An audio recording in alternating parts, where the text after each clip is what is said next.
Hi hello ನಮಸ್ಕಾರ ಎಲ್ರಿಗೂ ಸ್ವಾಗತ.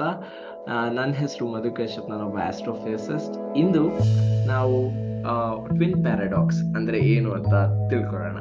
ಟ್ವಿನ್ ಪ್ಯಾರಾಡಾಕ್ಸ್, ಅವಳಿ ಜವಳಿ. ಆ ಇವಾಗ ಸಡನ್ ಆಗಿ ನನ್ಗೊಬ್ಬ ತಮ್ಮ ಇದ್ದಾನೆ, ಕಾರ್ತಿಕ್ ಅಂತ. ನನ್ನ ಹೆಸರು ಕಶ್ಯಪ್, ಅವನ ಹೆಸರು ಕಾರ್ತಿಕ್. ಸೊ ನಾವಿಬ್ರು ಅವಳಿ ಜವಳಿ ಆಗಿದ್ವಿ ಅಂತ ಅನ್ಕೊಳ್ಳೋಣ.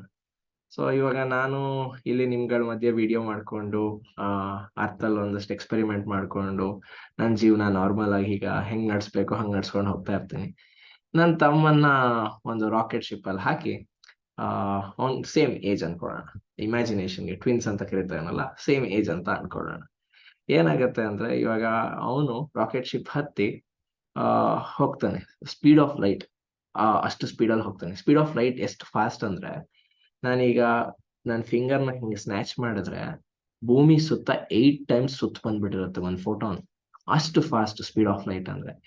ಆ ಸ್ಪೀಡಲ್ಲಿ ರಾಕೆಟ್ ಹತ್ತಿ ಹೋಗ್ತಾನೆ ಅಂದ್ರೆ ಹೋಗ್ತಾನೆ ಕಾರ್ತಿಕ್ ಅಂತ ಅನ್ಕೊಳ್ಳೋಣ. ಇವಾಗ ನಂದು ವಯಸ್ಸು ಜಾಸ್ತಿ ಆಗ್ತಾ ಹೋಗತ್ತೆ ಅರ್ಥಲ್ಲಿ, ಯಾಕಂದ್ರೆ ನಮ್ದು ಅರ್ತ್ ರೊಟೇಟ್ ಸ್ಲೋ ಆಗ್ತಾ ಇದೆ. ನಂದು ಹೋಗ್ತಾ, ಅವನು ಫಾಸ್ಟ್ ಆಗಿ ಹೋಗ್ತಾ ಇದ್ದಾನೆ. ಅಂದ್ರೆ ಸ್ಪೇಸ್ ಅಲ್ಲಿ ಜಾಸ್ತಿ ಫಾಸ್ಟ್ ಆಗಿ ಟ್ರಾವೆಲ್ ಮಾಡ್ತಾನೆ, ವಾಪಸ್ ಬರ್ತಾನೆ. ವಾಪಸ್ ಬಂದಾಗ ನನ್ನ ಏಜು ತುಂಬಾ ಜಾಸ್ತಿ ಆಗಿರುತ್ತೆ. ನಾನು ಆಲ್ಮೋಸ್ಟ್ ಡೆತ್ ಬೆಡ್ ಅಲ್ಲಿ ಇರ್ತೀನಿ ಅಂತ ಇಟ್ಕೊಳ್ಳಿ. ಅವನ್ಗದು ಬರೀ ಕೇವಲ ಒಂದಷ್ಟು ವರ್ಷ, ಒಂದೆರಡು ವರ್ಷ ಅರ್ಸಿರ್ಬೋದು, ನನಗೆ 100 ವರ್ಷ ಆಗಿರ್ಬೋದು. ಸೊ ಅಷ್ಟು ವ್ಯತ್ಯಾಸ ಬರುತ್ತೆ ಏಜ್ ಡಿಫ್ರೆನ್ಸ್ ಅಲ್ಲೂ. ಸೊ ಅದು ಇದು ಒಂದು ಪ್ಯಾರಾಡಾಕ್ಸ್. ಸೊ ಈ ಪ್ಯಾರಾಡಾಕ್ಸ್ ನ ರಿಲೇಟಿವಿಟಿಯಲ್ಲಿ ಟ್ವಿನ್ ಪ್ಯಾರಾಡಾಕ್ಸ್ ಅಂತ ಕರೀತಾರೆ. ಇದ್ರದ್ದು ಆಕ್ಚುಲಿ ಏನಾಗ್ತಿದೆ ಅಂದ್ರೆ, moving clock run slowly.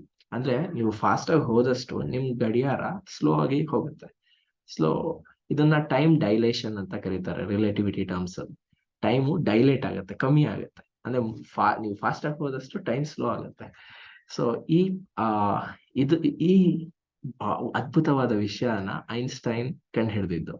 So ಇದನ್ನ ಸ್ಪೆಷಲ್ ಥಿಯರಿ ಆಫ್ ರಿಲೇಟಿವಿಟಿ, ಇದು ಒನ್ ಆಫ್ ದ ಅಪ್ಲಿಕೇಶನ್ಸ್ ಅಂತ ಕರೆದ್ರು ತಪ್ಪಾಗಲ್ಲ, ಟೈಮ್ ಡೈಲೇಷನ್. ಸೊ ಇದು one of the most interesting and amazing fact ನಿಮ್ಮ ಹತ್ರ ಹಂಚ್ಕೋಬೇಕು ಅಂತ ಇವತ್ತು ಬಂದಿದೆ. ಮುಂದಿನ ವಿಡಿಯೋಲಿ ಮತ್ತೆ ಭೇಟಿ ಆಗ್ತೀನಿ. ನಮಸ್ಕಾರ.